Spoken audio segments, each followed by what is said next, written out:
Assalamu alaikum warahmatullahi wabarakatuh. Welcome to Learn Accounting with Nozrul Sir YouTube channel and Facebook page. Learn Accounting with Nozrul Sir YouTube channel এবং Facebook পেজে আপনাদের সকলকে স্বাগতম।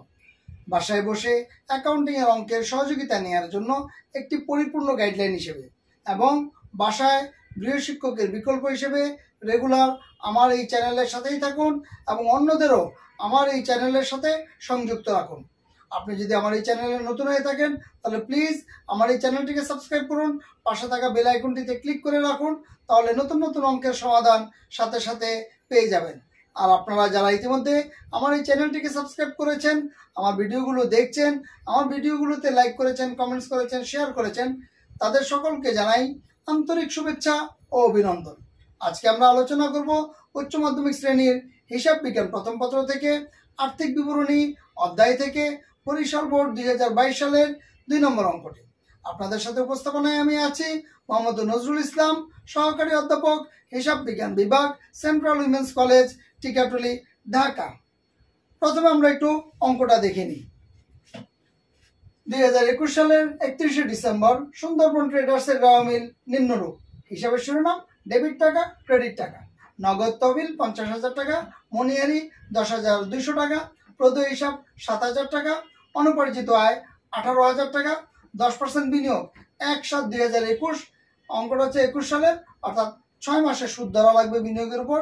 1 লক্ষ টাকা, মূলধন 1,38,000 টাকা, উত্তোলন 49,800 টাকা, কমিশন আয় 10,000 টাকা, সেবা আয় 84,000 টাকা, বেতন 10 মাস অর্থাৎ 2 মাস বাকি আছে, 10 মাস হচ্ছে 25,000 টাকা, প্রদত্ত ভাড়া 27,000 টাকা, সুদ আয় 5,000 টাকা।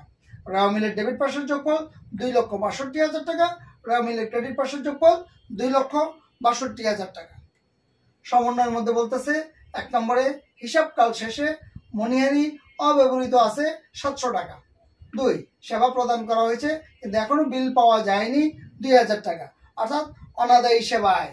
3, বছর শেষে সেবা আয় অনুপার্জিত রয়েছে 6,000 টাকা, অর্থাৎ আমার রাও মিলে অনুপার্জিত সেবা আয় আছে কত? 18,000 টাকা। 18,000 টাকা হচ্ছে বছরের শুরুতেই অনুপার্জিত সেবা আয় ছিল, আর বছর শেষে বলতেছে 6,000 টাকা অনুপার্জিত আছে। তাহলে উপার্জন হয়েছে কত? ওইখান থেকে এটা বিয়োগ করলে যেটা থাকবে সেটা হচ্ছে আমার উপার্জিত হয়েছে। 4 নম্বরে ভাড়া অগ্রিম প্রদান করা হয়েছে, অগ্রিম হচ্ছে 2,000 টাকা। কতে আমাকে করতে বলেছে মোট সেবা আয়ের পরিমাণ নির্ণয় করো। খতে আমাকে দেখাতে বলেছে এক ধাপ বিশিষ্ট আয় বিবরণী প্রস্তুত করো। গতে আমার কাছে জানতে করতে বলা হয়েছে 2021 সালের 31শে ডিসেম্বর তারিখে প্রতিষ্ঠানের আর্থিক অবস্থার বিবরণী তৈরি করো।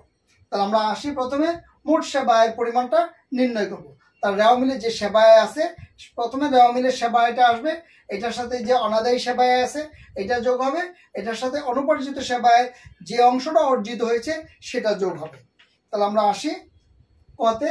রাও মিলের সেবা আয় দেয়া আছে 84,000 টাকা, আমি লিখলাম সেবা আয় 84,000 টাকা যোগ অনাদায়ী সেবা আয়। সমন্বয়ের মধ্যে বলা আছে, এই যে 2 নম্বর সমন্বয়ের মধ্যে বলা আছে সেবা প্রদান করেছে কিন্তু এখনো বিল পাওয়া যায়নি 2,000 টাকা।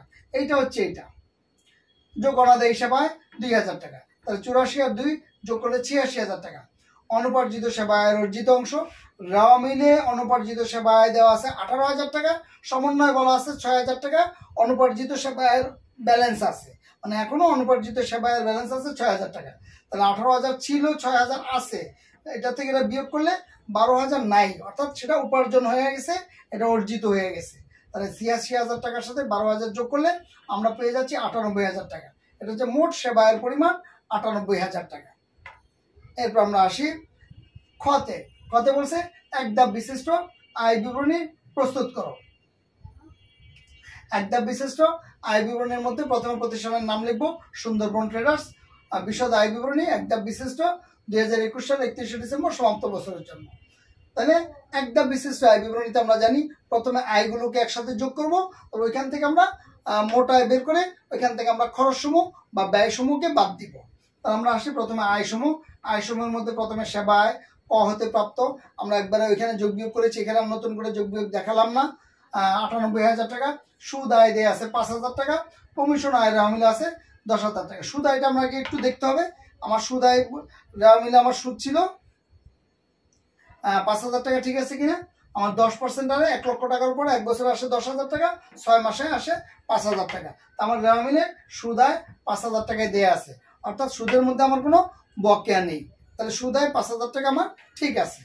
তাহলে আমি এই তিনোটাকে যদি যোগ করি তাহলে আমরা মোট আয় পাচ্ছি 1,13,000 টাকা। তাহলে এখান থেকে আমি বাদ দিব ব্যয় সমূহ বা খরচ সমূহ। তাহলে খরচের মধ্যে আমরা প্রথমে পাচ্ছি বেতন 25,000 টাকা যোগ বকেয়া। এই 25,000 টাকা বলেছিল যে 10 মাসের জন্য, তাহলে 2 মাসের বকেয়া। তাহলে 25,000কে 10 দিয়ে ভাগ করব, 2 দিয়ে গুণ করলে আমি পেয়ে যাচ্ছি 5,000 টাকা। তাহলে 25,000 5,000 যোগ করলে 30,000। প্রদত্ত ভাড়া 27,000 টাকা মাইনাস অগ্রিম 2,000 টাকা। 27,000 থেকে 2,000 বাদ দিলে আমি পাচ্ছি 25,000 টাকা। মনিহারি 10,200 টাকা, এখান থেকে অব্যবহৃত বলা আছে 700 টাকা। তাই 10,200 থেকে অব্যবহৃত বাদ দিলে আমি পাচ্ছি 9,500 টাকা। তাহলে আমার ব্যয় আছে এগুলোই, এই ব্যয়গুলো যোগ করলে আমরা মোট ব্যয় পাচ্ছি 64,500 টাকা। তাহলে মোট আয় ছিল 1,13,000 টাকা। 1,13,000 টাকা থেকে মোট ব্যয় 64,500 বাদ দিলে আমি নিট আয় বা নিট মুনাফা পাচ্ছি 48,500 টাকা। এটা ছিল আমার খ। এরপর আমরা আসি গতে। বলছে 2021 সালের 31শে ডিসেম্বর তারিখে প্রতিষ্ঠানের আর্থিক অবস্থার বিবরণী তৈরি করো। তার আর্থিক অবস্থার বিবরণী তৈরি করার জন্য প্রথমে প্রতিষ্ঠানের নাম সুন্দরবন ট্রেডার্স, আর্থিক অবস্থার বিবরণী 31শে ডিসেম্বর 2021। তো প্রথমে সম্পদ পাশ আসবে, সম্পদ পাশের মধ্যে আমরা চলতি সম্পদ দিয়ে শুরু করব। ফার্স্ট পেপার অঙ্ক হইলে আর সেকেন্ড পেপার অঙ্ক হইলে স্থায়ী সম্পদ দিয়ে শুরু করব।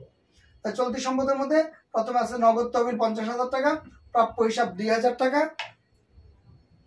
এরপর আমার আছে অব্যবহৃত মনিহারি 700 টাকা, অগ্রিম ভাড়া 2,000 টাকা। আমরা সবকিছু যোগ করলে মোট চলতি সম্পদ পাচ্ছি 54,700 টাকা। দীর্ঘমেয়াদী বিনিয়োগ, দীর্ঘমেয়াদী বিনিয়োগের মধ্যে শুধু বিনিয়োগটাই আসবে 10% বিনিয়োগ 1 লক্ষ টাকা। আর আমার কোনো স্থায়ী সম্পদ নাই, এটাই আমার মোট সম্পদ 1,54,700 টাকা। স্থায়ী সম্পদ থাকলে এরপর আমাদের স্থায়ী সম্পদ আসবে। এরপর দায় সমূহ মালিকানা সত্ত্বের মধ্যে প্রথমে চলতি দায়, প্রদেয় হিসাব 7,000 টাকা, অনুপরিচিত আয় 6,000 টাকা। সমন্বয়ের মধ্যে যেহেতু বলে দিচ্ছিল যে বছর শেষে ব্যালেন্স 6,000 টাকা, তাই আর কোনো কিছু যোগ বিয়োগ করা লাগেনি, সরাসরি আমরা 6,000 টাকা বসিয়ে দিয়েছি। এরপর বকেয়া বেতন 5,000 টাকা, সবগুলো যোগ করলে মোট চলতি দায় 18,000 টাকা। এরপর মালিকানা সত্ত্ব, মালিকানা সত্ত্বের মধ্যে মূলধন 1,38,000 টাকা যোগ নিট মুনাফা আমাদের বিশদ আয় বিবরণী থেকে পেয়েছি 48,500 টাকা, যোগ করলে 1,86,500 টাকা। আমরা বাদ দিব উত্তোলন 49,800 টাকা। 1,86,500 থেকে 49,800 বাদ দিলে 1,36,700 টাকা। তাহলে এই যে চলতি সম্পদ এবং মালিকানা সত্ত্ব যোগ করলে আমরা মোট দায় সমূহ মালিকানা সত্ত্ব পাচ্ছি 1,54,700 টাকা। আমার সম্পদ পাশের যোগফল ছিল 1,54,700 টাকা, দায় পাশের যোগফল 1,54,700 টাকা। এটা একটি পরিপূর্ণ অঙ্ক, দুই পাশ মিলে গেছে, আমরা সুন্দর করে ধরে নিতে পারি আমাদের অঙ্কটি হয়ে গেছে। অঙ্কগুলো ইউটিউব চ্যানেলে আমার যে অঙ্কগুলো আপনারা পাচ্ছেন, এগুলো যদি আপনারা পজ করে করে 2 বার 3 বার 4 বার 5 বার করে দেখেন, তাহলে মোটামুটি প্রত্যেকটা অঙ্ক আপনাদের ভালোভাবে আয়ত্তে চলে আসবে। আশা করি অঙ্কগুলো নিয়ে আর আপনাদের টেনশন করা লাগবে না। আপনারা যদি কয়েকবার করে দেখেন তাহলে মোটামুটি আপনাদের আয়ত্তে চলে আসবে ইনশাআল্লাহ। আপনাদের যে কোনো মতামত, উপদেশ, পরামর্শ আমাদেরকে কমেন্টে লিখে জানান। ইউটিউব চ্যানেল এবং ফেসবুক পেজে আমাদের সাথেই থাকুন। যদি ভিডিওটি ভালো লেগে থাকে সকলকে দেখার সুযোগ করে দিন, বেশি বেশি করে শেয়ার করুন। ফেসবুকের মাধ্যমে বন্ধুবান্ধব সবাইকে জানিয়ে দিন। আশা করি ভালো থাকবেন, সুস্থ থাকবেন। আল্লাহ হাফেজ।